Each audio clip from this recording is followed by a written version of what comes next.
Thank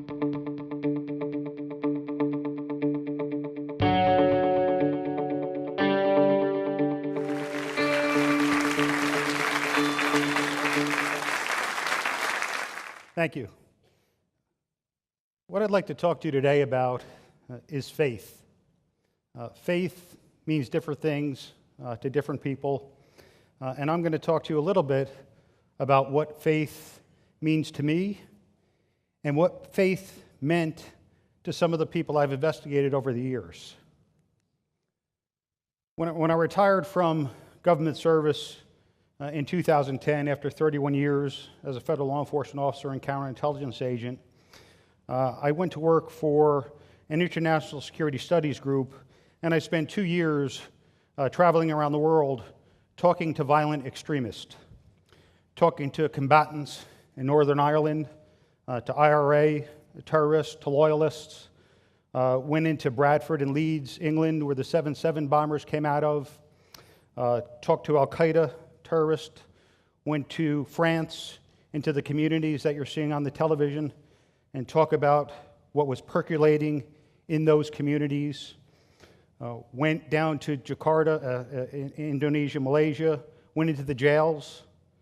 I've talked to terrorist financiers, terrorist recruiters, terrorist bombers, people who've killed hundreds of people, hundreds of innocent people. And I've learned quite a bit.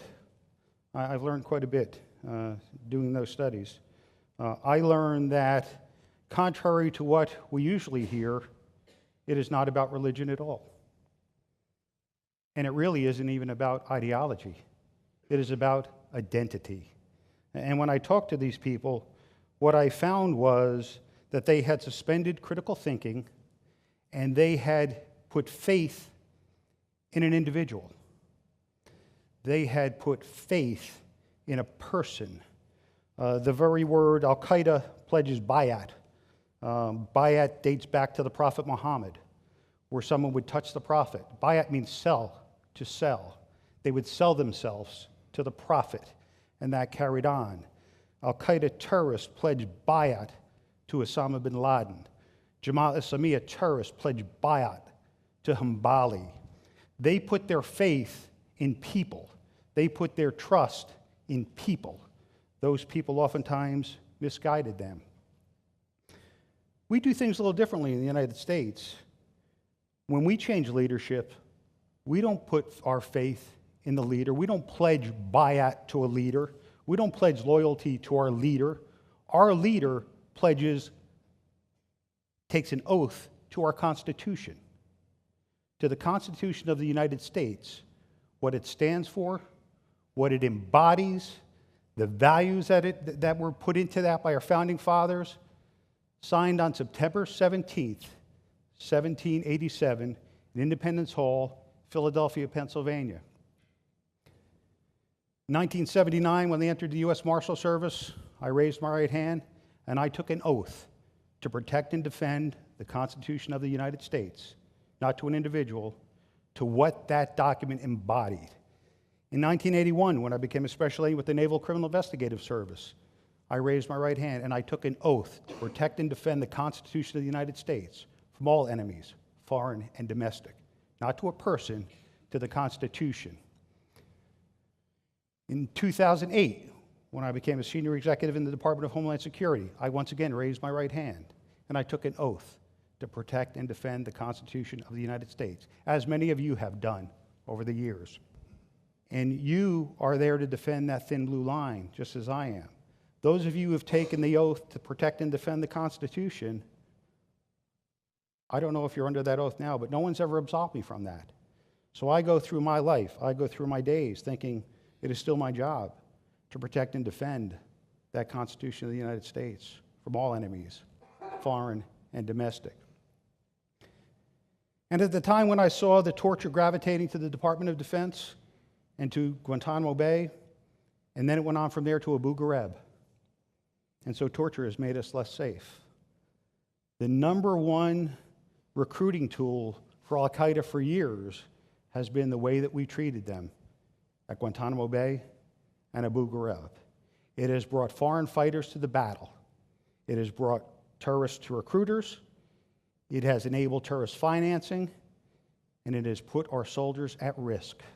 It has put our country at risk because we lost faith. We lost faith in who we are as a country. We lost faith in the ideals that our founding fathers put together. I mentioned on 17 September 2001 was the day that the president lost faith in that rule of law and gave that mission to the Central Intelligence Agency. So when the CIA said that torture works ineffective, I said it does not. It was not. At the time in 2002, I said this is the stuff congressional hearings are made of. And we've had Senate Armed Service Committee hearings, Senate Select Committee on Intelligence hearings, and Senate Judiciary Committee hearings on this. All have verified that torture is ineffective, that it is unreliable, that it produces false and fabricated information. And when the CIA said it didn't, I went on television and I said, they're lying. And when Dick Cheney went on television, I wrote an op-ed in Political Magazine, which was titled, Dick Cheney is Lying About Torture. Because I have faith. I have faith in the truth. I have faith in what happened. I was there. I wasn't an observer. I was in the arena, fighting this battle daily in the Pentagon, Guantanamo Bay. I've been to the places you've been. I've been to Afghanistan. I've been to Iraq. I've been to Yemen. I've been to Pakistan. I've tracked terrorists around the globe, lawfully, under the rule of law, behind that blue line to bring them to justice.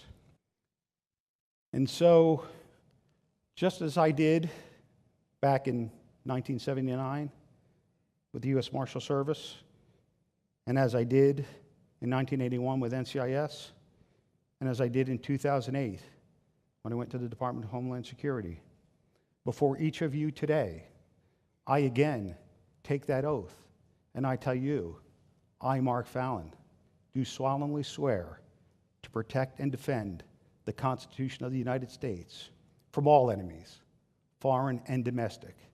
And I take this oath freely, without any mental reservation or purpose of evasion. So help me God. So help me God. So help me God. So help me God. Thank you, ladies and gentlemen.